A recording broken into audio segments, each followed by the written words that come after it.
This is the Infiniti Q50. The Q50 is their placement in the 3 Series and C-Class world, with striking styling and brilliant fuel economy.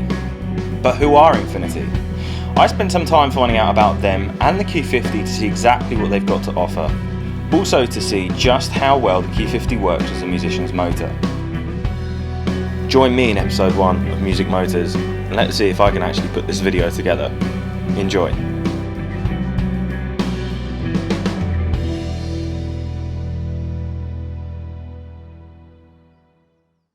So now I'm going to head to a local car meet. I've never actually seen anyone else with an Infiniti there, so this should be interesting to see people's reactions. Typically, an Infiniti grabs quite a lot of attention. I mean, they're rare. And all was going to plan until this car meet turned into, well, a car meet.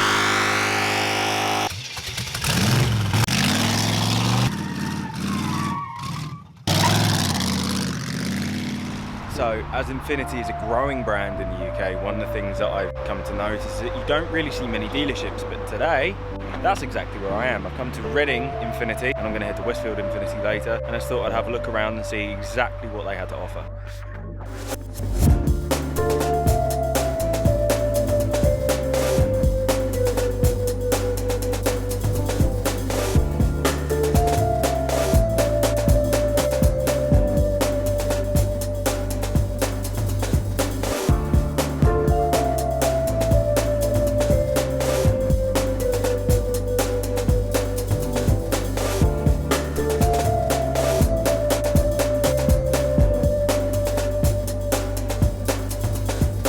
Now, I'm at somewhere a little bit different, and I've headed to Westfield in London to Infiniti's other dealership to have a look at the completely different layout they've got. Now, as you can see, it's a completely different vibe. It's bustling, there's supercars going everywhere, but yet again, all their cars are on display and they're all looking absolutely fantastic.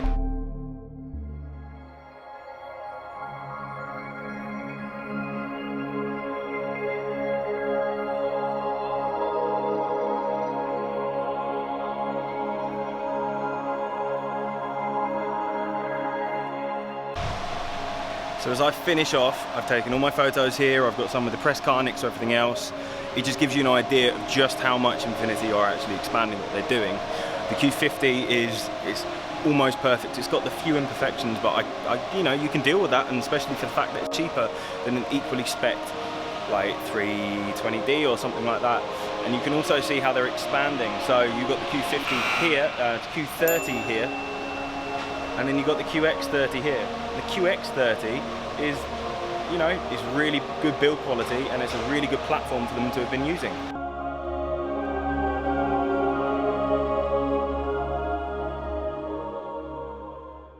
The first thing I'd like to comment about with this car is the fact that the styling is absolutely on point. The whole car looks fantastic. The front's really aggressive. It's almost got like a racing inspired look. The back end isn't as inspired. It's more of a traditional Infiniti / Nissan crossover, but as a whole it looks fantastic. The alloys look amazing. They just absolutely finish the look off. Next up is the luxury and technology part of this car, and this car has a lot of luxury and a lot of technology. You're completely surrounded by leather as standard. You then also have a dual screen set up here. You have safety features galore. I mean, there's even a point where this car reacted and stopped faster than I could have done on the motorway, where it suddenly went from 60 to 0 very, very fast. The adaptive cruise control is very intelligent and pretty spot on. However, sometimes it interferes a little bit too much where you're trying to get that speed up just to overtake someone in a little gap. The seats are leather. They have adjustable bolster there, and they have adjustable bolsters here. They're electronic. They're heated as well. So back to the technology point, this car has a Bose sound system. Bose haven't made great sound systems in cars, however they have made great home equipment and they have made great live audio equipment, but in cars it seems to be everything's been a little bit too bass heavy and a little bit too just affected. However, they've absolutely nailed it in here. So the on-the-road price of this car without the metallic paint and the electric sunroof is $39,870, and then with those two options on there it's $41,410. Bearing in mind it's 170 brake diesel, which has 400 foot-pounds of torque. You don't get left for dust by a 320 or even a 325. Now from a comfort point of view, for a long road trip, this car absolutely is perfect. It's ridiculously comfortable, it's quiet, it's cozy, perfect for a long road trip. So on to the big thing that if you are looking for a new car, you're probably looking at this year, is the economy. Now this has a written 67.3 extra urban MPG. If you did 60 to 65 miles per hour, you would actually see that. I realistically saw 60 at 70 miles an hour on the longest run, and the onboard computer is very accurate.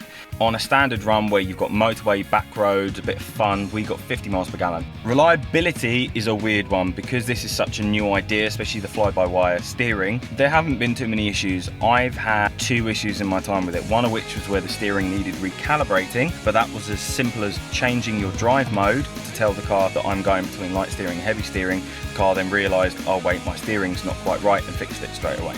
The big thing for me was boot space. As a musician, I have to be able to put all my equipment in the boot, including my bass going long ways, and shut the boot. If I stop at a service station, I don't want to have my bass on display on the back seat because there's a pretty good chance I come back and suddenly someone else owns that bass. This car fit everything that I normally fit in a Passat estate.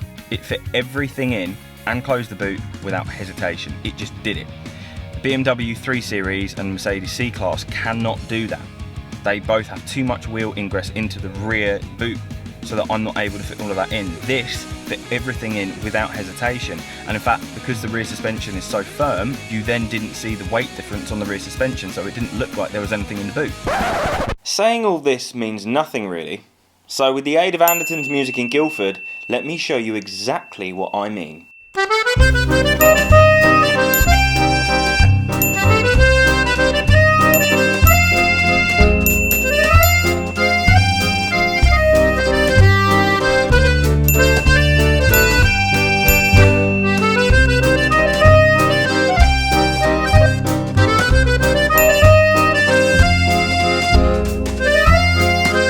Now, back to normality. Performance and handling is something which you probably shouldn't be putting with a diesel sport tourer. It's actually not too bad. Performance-wise, it does 0 to 60 in around 7 to 8 seconds.